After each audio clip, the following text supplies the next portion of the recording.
Hi hello வணக்கம். இன்றைக்கி நம்மளோட சேனலில் சூப்பராக டீ கடை ஸ்டைலில் நம்ம கேக் ரெடி பண்ண போகிறோம்.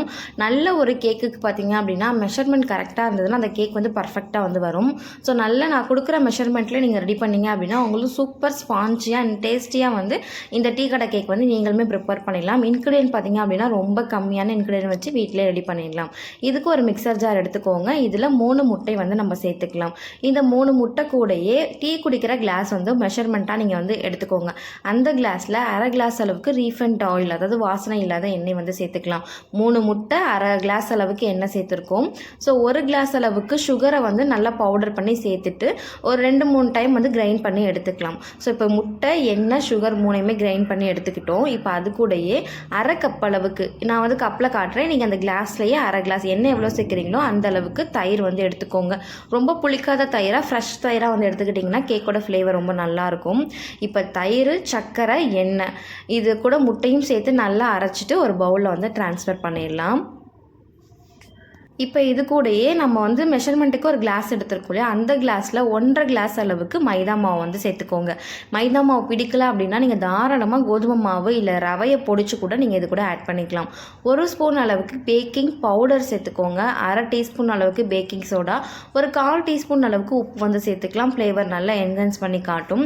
இப்போ இது ஒரு விக்ஸு இல்லைனா பீட் பண்ணி நல்லா எடுத்துக்கோங்க. இந்த மாவு பார்த்திங்கன்னா நம்மளோட ஃபுல்லாக பிளெண்ட் ஆகி வரணும். அங்கங்கே கிராக்கர்ஸ் எதுவுமே இல்லாமல் நல்லா ஸ்மூத்தாக பீட் பண்ணி நம்ம எடுத்துக்கலாம்.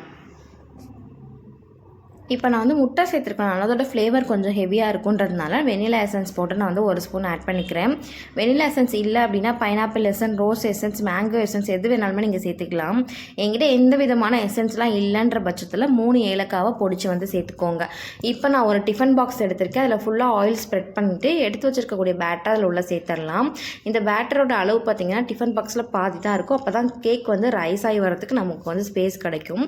இந்த பேட்டர் நம்ம ரெடி பண்ணுறதுக்கு முன்னாடி நம்ம குக்கரில் மணல் இல்லை உப்பு ஏதாவது ஒன்று போட்டு ஒரு லெட்டு வச்சு ப்ரீ ஹீட் 20 மினிட்ஸ்க்கு பண்ணி வச்சிடணும். 20 மினிட்ஸ் ப்ரீ ஹீட் ஆன குக்கரில் இப்போ நம்ம பேட்டரை உள்ளே வச்சிடலாம்.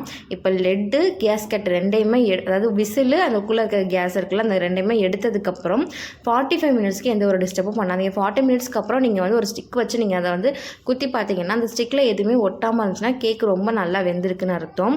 ஸோ கேக்கை வெளியே எடுத்து உடனே கட் பண்ணிங்கன்னா உங்களுக்கு வராது. ரூம் டெம்பரேச்சர் ஒரு 5 to 6 மினிட்ஸ் ரூம் டெம்பரேச்சருக்கு வந்ததுக்கப்புறம் நீங்கள் பீசஸ் போட்டிங்க அப்படின்னா ரொம்ப சாஃப்டாகவும் அண்ட் பார்த்தீங்கன்னா கேக் கிராக் ஆகாமல் சூப்பராகவும் ஃபினிஷிங்கில் உங்களுக்கு இந்த கேக் கிடைக்கும்.